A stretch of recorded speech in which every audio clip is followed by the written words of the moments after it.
Vous savez, la méchanceté de certaines femmes ne vient pas toujours d'un cœur mauvais. C'est très souvent le reflet d'un courage qui n'a jamais été pleinement embrassé. C'est une réalité que j'ai observée et que j'ai envie d'aborder aujourd'hui sans filtre. Je ne vends pas le rêve, je ne fais pas de miracle, mais par contre, je t'accompagne dans une vraie transformation pour découvrir la vérité, ta vérité, et pour se reconnecter à toi au-delà des blessures. Je suis la Queen Sissi, bienvenue sur ma chaîne YouTube.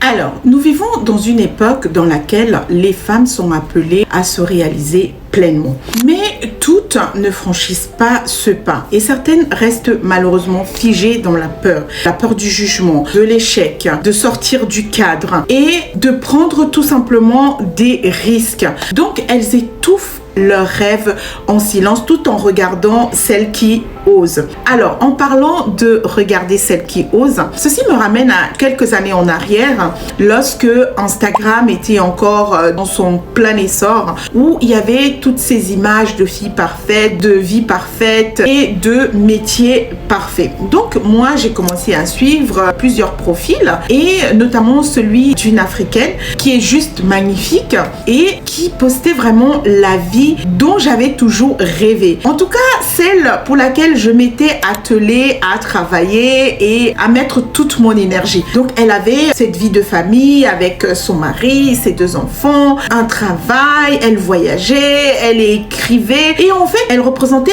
vraiment cet idéal que moi, je m'étais construit et que j'avais essayé de construire et qui s'était cassé la figure. Donc, je regardais cette femme pendant que ma vie, ma réalité à moi, elle était complètement par terre. Donc, j'étais divorcée avec 2 enfants et je me disais, mais comment est-ce possible que elle ait pu y arriver et pas moi? Donc, qu'est-ce qui s'est passé? En fait, cette situation a commencé à ouvrir des blessures et j'ai commencé inconsciemment à être jalouse de cette femme, jalouse de sa vie. Elle vivait en plus en Suisse, ici à Genève, et elle fréquentait les endroits que j'avais l'habitude de fréquenter. Et là, je me disais, mais comment est-ce possible qu'elle ait pu réussir là où moi, je me suis complètement cassé la figure? Donc, je devenais jalouse, je devenais frustrée, aigrie, mais bizarrement, je retournais quand même toujours sur ses pages, regarder ce qu'elle postait, comme si j'avais besoin de me flageller davantage pour comprendre que j'étais misérable et que ma vie, elle n'avait pas de sens. En tout cas, pas le sens que je voulais qu'elle ait.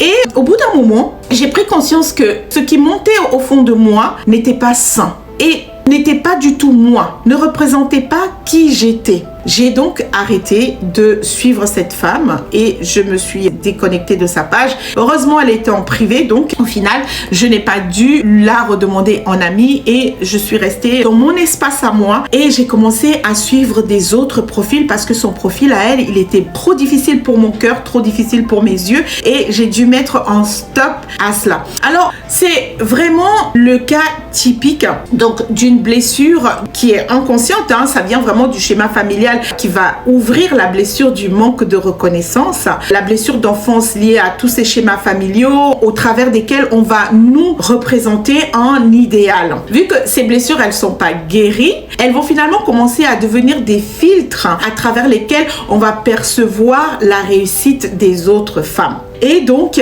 en mettant un stop à cela, j'ai commencé à me reconstruire de façon saine. Alors, j'ai envie de dire aujourd'hui à beaucoup de femmes, nous avons en nous un utérus physique, matériel, mais aussi spirituel. Nous sommes capables de porter dans notre sein tout ce qui va pouvoir avoir vie. Nous sommes capables de donner vie. Donc, chacune de nous porte en elle, en fait, une vision, une mission, une destinée unique et qui va pouvoir enfanter ce qui est au fond d'elle. Et tous ces comparatifs sociaux qu'on peut se renvoyer peut transformer, en fait, une personne à la base saine à quelqu'un de malsain, limite finalement peut-être comme ça qu'on va cataloguer de méchante. Combien de fois avons-nous vu une femme se moquer d'une autre tout simplement parce qu'elle était habillée différemment, parce qu'elle ose se positionner, elle crée son entreprise et quelquefois, c'est pas de la méchanceté gratuite. C'est tout simplement un effet miroir. Elle voit et elle se dit, elle ose faire ce que je n'ai jamais osé faire. Et ça, c'est quelque chose qui peut lever un ressentiment, qui peut lever une grande frustration parce que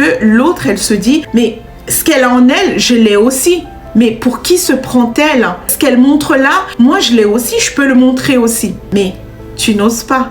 Et si tu n'oses pas, c'est tout simplement parce que tu es bloqué dans cette blessure de la peur du rejet.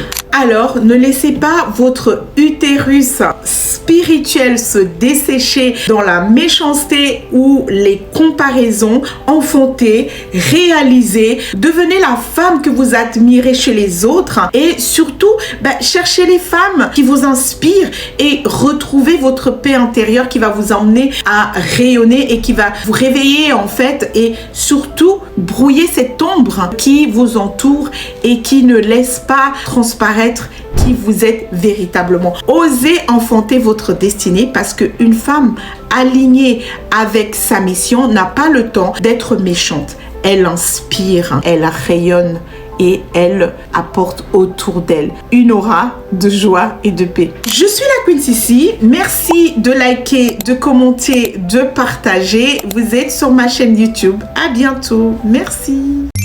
Flying down the highway, heading back to my place.